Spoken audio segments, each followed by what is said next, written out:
할렐루야. 한사람씨, 내 집을 아니오는 없고. 오늘도 어쩔 수 없이 영상으로 예배하는 성도 여러분, 은혜 받으시기 바랍니다. 가정에 평강이 임하시기를 바라고, 아마 이제 내일부터는 우리 좌석이 워낙 넓기 때문에 여러분들이 자유롭게 와서 예배해도 됩니다. 그래도 한 번에 다 모이는 게 아니기 때문에 법적 요건을 넘기지 않을 수가 있으니까 안심하고, 왜냐하면 다 오면 안 되지만 뭐 기업에서 압박 넣고요, 또 몸살이는 사람 있고요, 또 자식들이 자기 부모 빨리 돌아갈까봐 그래서 한 백수하라고 가지 말라는 막는 사람도 있고요, 이렇게 저렇게 믿음 없는 사람 있고, 그래서 다 빼면 우리가 예배를 여러 번 나눠드리기 때문에 전혀 지장 없어요. 여러분, 이스라엘과 유다 땅에 여러 왕들이 있었습니다.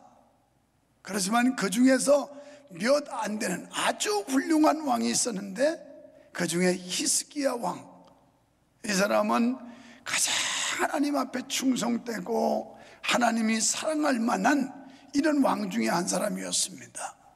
그래서 히스기야는 교회를, 종교를 개혁했고, 그래서 우상의 산당들을 다 부수고 여호와의 신앙을 회복하는데 아주 중요한 역할을 했던 사람이 히스기야 왕이기도 했습니다. 그런데 36장에서 오래전 우리가 말씀을 나눈 대로 이 사네립이라고 하는 아수르 왕이 자기의 신하 랍사게를 협상 대상자로 보냈죠. 그래서 유다의 대표들하고 사신들 간에 만납니다. 만나서 협상을 하는데, 사네립의 요구는 너희가 믿는 하나님 별거 아니다. 그 하나님 믿어봤자 너희 책임 못 진다.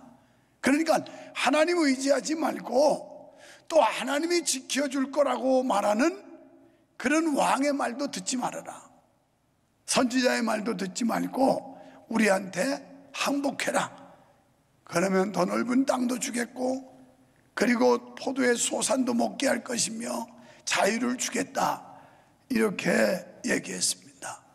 그러자 이것을 거부하죠. 그럴 수 없다고. 그랬더니 랍사게가 가면서 하는 얘기가, 너희 나라 좋지 못할걸? 이제 우리가 침공할 건데, 그러면 이 나라는 영락없이 망하게 될 텐데, 막 이러면서 잔뜩 겁을 줬어요.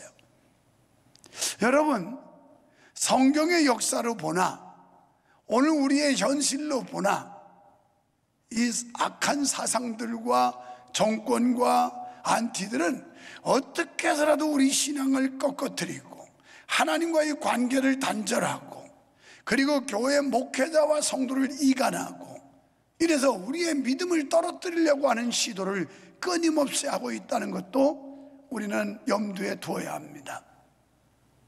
자, 이 방국에 그렇다면 히스기야 왕은 어떻게 했는가에 대해서 말씀을 살펴보면서 은혜를 받고자 합니다.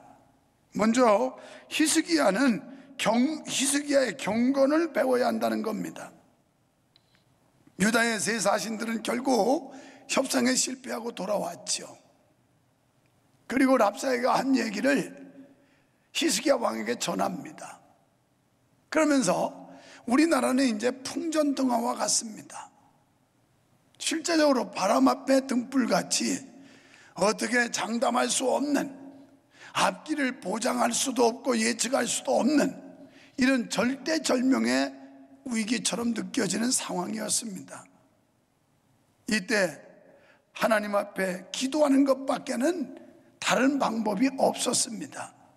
히스기야는 랍사게의 하나님을 모독하는 말을 듣고 자기 옷을 찢고 굵은 배를 입고 여호와의 전으로 갔습니다. 그런데 여러분, 이 말씀을 자세히 보시면 2절에 히스기야 왕만 가서 옷 찢고 성전에 가서 기도한 게 아니라 국내 대신, 그리고 서기관, 또한 제사장 가운데 어른들, 이런 사람들이 합세해서 같이 갔다, 이렇게 말씀해요. 오늘날로 말하면 목사님 혼자 간 게 아니고 그 교회 중직이라고 하는 일명 장로님, 권사님, 안수 집사님 이런 사람들도 합세했다는 거예요.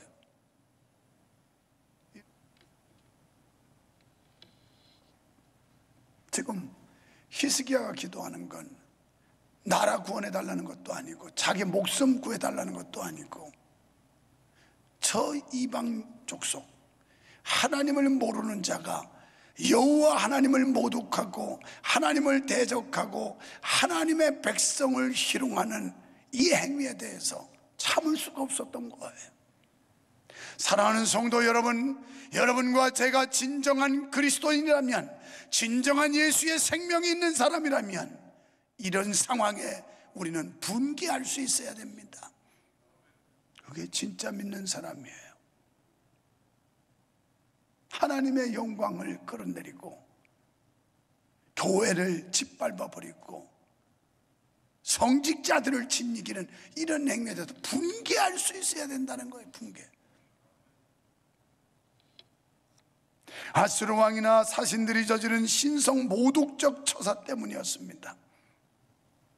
1절에서 히스기야가 견딜 수 없는 원통하고 분함을 참지 못해 옷을 찢을 정도로 슬퍼한 것은 국가의 운명 때문이 아니라 이 사내립과 납살가 하는 이 꼬라지, 여호와를 대적하고 하나님을 조롱하는 이 행위, 이걸 못 참겠다는 거예요. 이걸. 하나님을 경멸하고 아수르의 신보다 열등하다는 조롱은 하나님의 백성으로서 도무지 참을 수 없는 모독입니다. 여러분, 이 시대도 그러죠. 이 사람들이 하나님이 다 지켜주는 거 아니라고, 교회라고 무사한 거 아니라고, 완전히 하나님의 능력을 부정하고 절대자 하나님을 희롱하는 이런 말들을 서슴없이 하고 있어요. 다니엘은 하나님이 지켜줄 줄 믿었어요. 그러나 그리 아니하실지라도 자기는 우상 앞에 무릎 꿇을 수 없었고 타협할 수 없었다는 게 다니엘의 신앙이었어요. 우리는 하나님이 지켜줄 줄 믿습니다. 그러나 그리 아니하실지라도 우리의 믿음을, 여호와 하나님의 영광을, 하나님의 권위를 포기할 수 없다라는 거예요.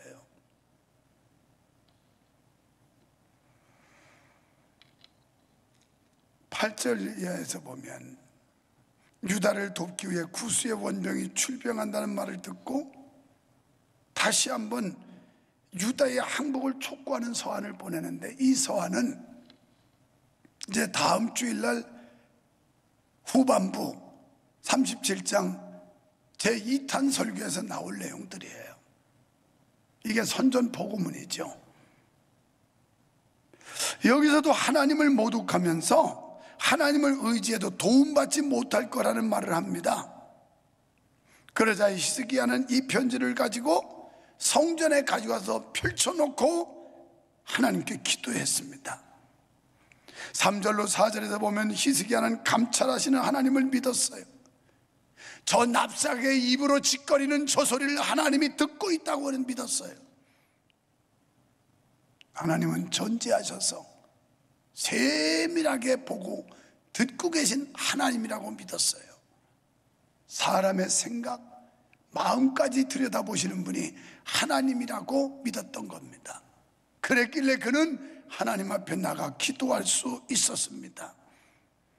그렇습니다. 시편 139편 2절에 보면 하나님은 우리가 앉고 일어서는 것까지 다 하신다, 일거수일투족을 하신다는 거예요.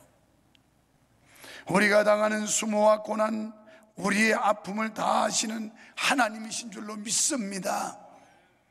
3절에서 히스기야는 그 당시 자기의 형편을 얘기해요. 아이를 낳고 싶지만 해산할 힘도 없습니다. 이 뱃속에 있는 아기를 낳아야 되는데 해산할 수는 힘도 없습니다. 이렇게 하나님 앞에 호소하고 있어요. 여러분, 군대로 보나 국력으로 보나 유다가 아수르라고 하는 당대의 강대국을 대응할 만한 힘이 없었어요. 어쩌면 교회 폐쇄법까지 통과시켜가지고 마구잡이로 법으로 집행하고 문 걸어 잠그고 하게 하는, 여기에 우리가 정말 아이를 낳고 싶지만 해산할 힘도 없는 히스기야의 시대 상황처럼 오늘 우리의 상황이 이런지도 몰라요. 그래서 이런 상황에서 하나님의 도우심이 아니고는, 하나님이 역사하지 않고는 우리는 이걸 감당할 수 없습니다 라고 하는 기도를 하고 있는 거예요. 어쩌면 여러분이 한 해를 살아가는데 이와 유사한 상황들을 만날 수도 있습니다. 피할 수도 없고 감당할 수도 없는 이런 상황들을 사업장에서, 직장에서, 또는 육체적 건강 문제에서 당할 수도 있지만, 이런 때 우리는 히스기야처럼 하나님 앞에 엎드려 기도해야 될 줄로 믿습니다. 여러분, 그때 히스기야는 자기만 기도한 게 아니라 선지자 이사야에게 기도 부탁을 해요.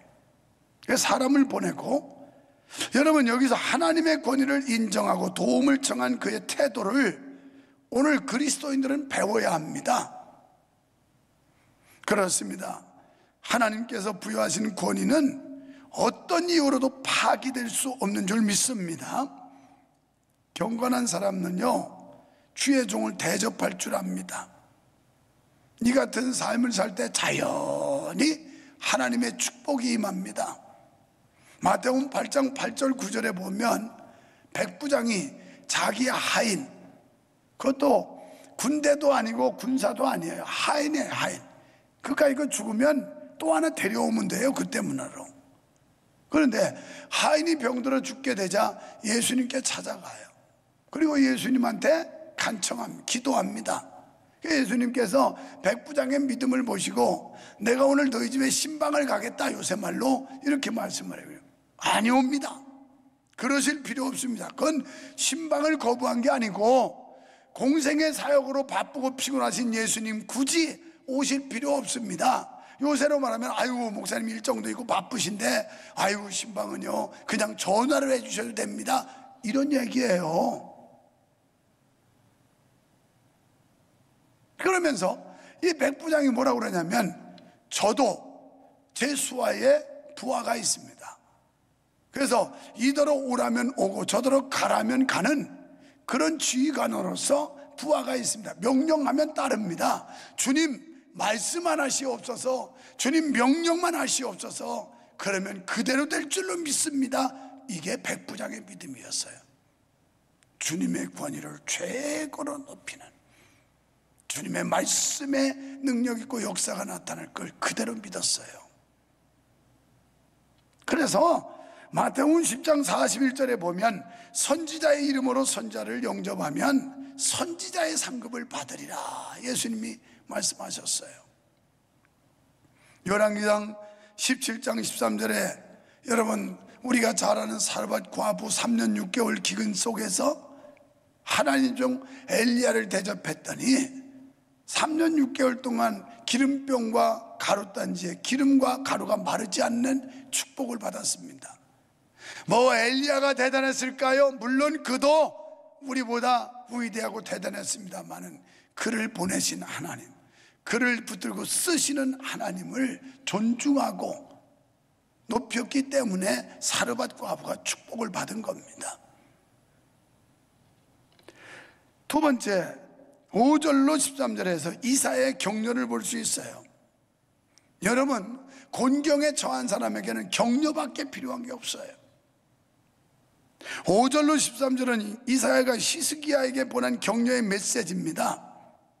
그는 자기 소견에 좋은 대로 히스기야에 말하지 않았어요. 하나님께서 주시는 말씀을 전했습니다.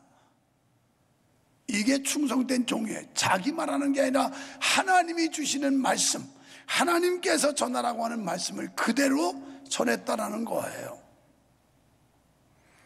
그러나 오늘날 많은 사람들이 주인의 뜻과는 무관하게 자기 소견에 좋은 것을 말하고 있습니다. 여러분, 하나님의 역사는 인간의 생각을 초월하는 줄 믿으시기 바랍니다. 바울 사도가 외쳤듯이 우리는 그분의 판단을 측량할 수도 그 길을 찾을 수도 없습니다.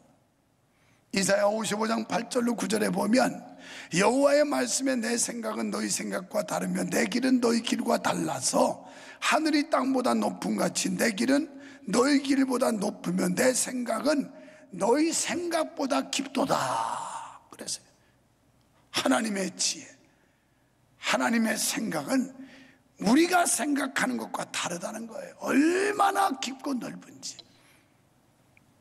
로마서 11장 33절에 깊도다 하나님의 지혜와 지식에 부요하며 그의 판단은 측량치 못하며 그의 길은 찾지 못할 것이로다. 하나님께서는 당신의 특별한 방법으로 아수르를 쫓아내실 것을 알려주셨는데, 때문에 우리가 그분께 무엇을 의뢰할 때 방법을 제안하는 것은 어리석은 일입니다. 우리는 다만 그분께 맡기기만 하면 돼요. 새해를 출발한 여러분, 자꾸 우리의 잔머리 굴리지 말고 하나님 앞에 맡기세요. 그러면 그분의 방식대로, 그분의 뜻하신 바대로 여러분의 가정도 사업도 직장도 이끌어 주실 줄 믿습니다. 맡겨야 된다는 거예요. 이건 믿음이 있다는 거거든요. 믿지 못하는데 맡길 수 있겠어요? 우리 김종란 장로님을 내가 믿을 때 맡길 수 있고 장로님이 유목사를 믿을 때 맡기지, 못 믿으면 절대 못 맡겨요. 단돈 10만 원도 못 맡겨요. 도둑놈 사기꾼 같은데 맡기겠어요? 못 맡기는. 우리가 믿는 하나님이 어떤 분인지를 알고 이 전지전능하신 하나님을 온전히 믿는 사람은 그분 앞에 모든 걸 전폭적으로 맡기게 될 줄 믿습니다. 여러분, 가정사의 모든 거 그냥 맡기세요. 건강도 맡기시고, 사업도 맡기시고, 가정도 맡기시고, 직장도 맡기시고, 자녀도 맡기시고, 다 맡겨요. 다 맡겨. 교회도 맡기시고, 다 맡겨. 이게 믿음이에요. 아수르 왕의 손에 여러 나라가 멸망한 건 사실입니다. 이게 이제 그 당시에 유다에도 위협적일 수 있어요. 왜냐하면 주변 국가들이 다 망했거든요. 그래서 지금 남진하면서 유다를 공격하겠다는 거거든요. 꼼짝없이 망할 수밖에 없는 상황이에요. 그걸 두려워하지 않을 수가 없는 그런 상황이었어요. 그러나 그 망한 나라들은 다 하나님이 없는 나라들이었다는 거예요. 유다는 하나님의 백성으로 하나님께서 붙들고 계시기 때문에 하나님이 지켜준다는 거예요. 여러분, 이 믿음 가지시기 바랍니다. 사람들이 힘들고 아우성치고 그러지만 하나님의 백성으로 여러분이 믿어지고 하나님의 확실한 백성만 되면 하나님이 붙들고 책임져 주신다는 거예요. 여러분, 주의 방패는 영원한 그리고 견고한 줄 믿으시기 바랍니다. 때문에 주의 날개 아래 피하면 안전합니다. 우리가 노래 부르잖아요. 주의 친절한 팔에 안기세 우리 마음이 평안하리니 항상 기쁘고 복이 되겠네. 영원하신 팔에, 날개 아래, 주의 품에 안기자는 거예요. 그러니까 내가 주님을 붙들고 가는 게 아니라 주님이 우리를 붙들고 가고, 내가 주님을 업고 가면 힘들어 못 가요. 주님이 우리를 업고 가셔야 되고 주님이 우리를 품에 안고 가시면 수월해요. 주님 앞에 맡기자는 거예요.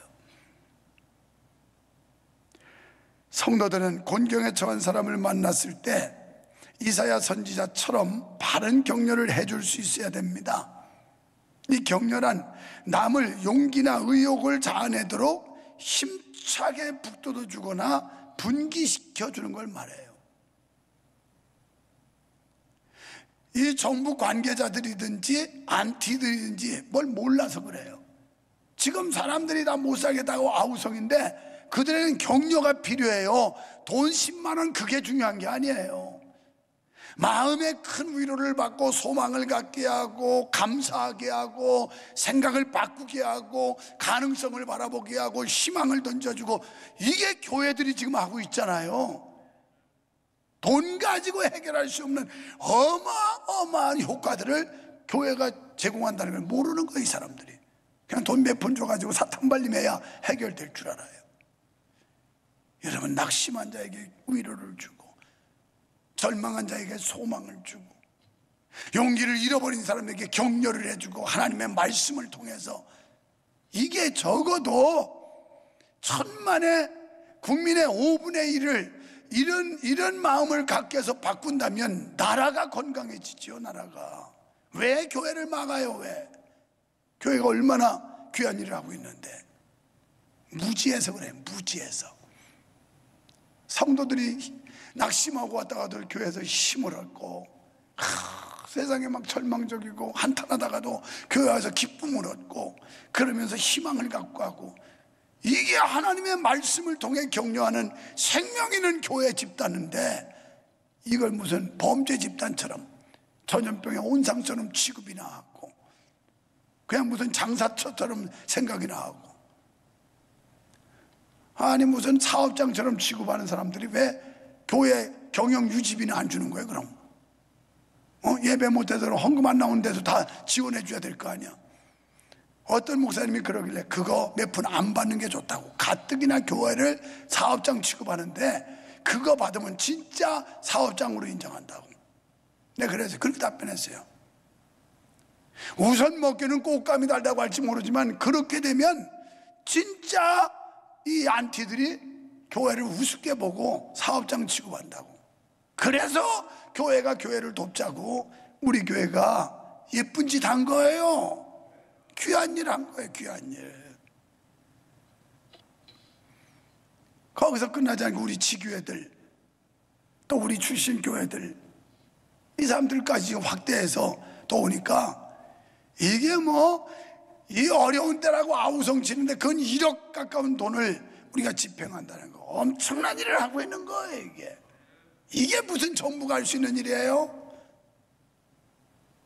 교회만이 할 수 있는 일이야. 교회를 용기를 주고 희망을 주고 계속 북돋아 주면서 격려하고. 왜 이걸 모르냐고, 이 무지한 사람들아. 그래서 오죽하면 경찰서 하나 세우는 것보다, 파출소 하나 세우는 것보다 교회 하나 세우는 게 훨씬 낫다고 하는 거잖아요. 범죄를 줄이고 심성을 변화시키고 생각을 바꿔주고, 이 교회들이 하나님의 말씀을 통해서 하는 사역들 아니에요?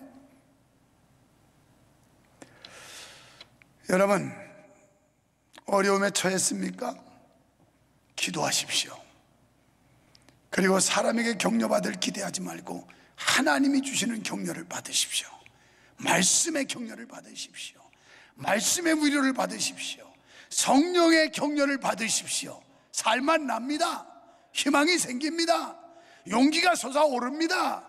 할렐루야. 이걸 전하자고요. 이 마음 갖고 살자고요. 이 믿음 가지고 시작하자고요.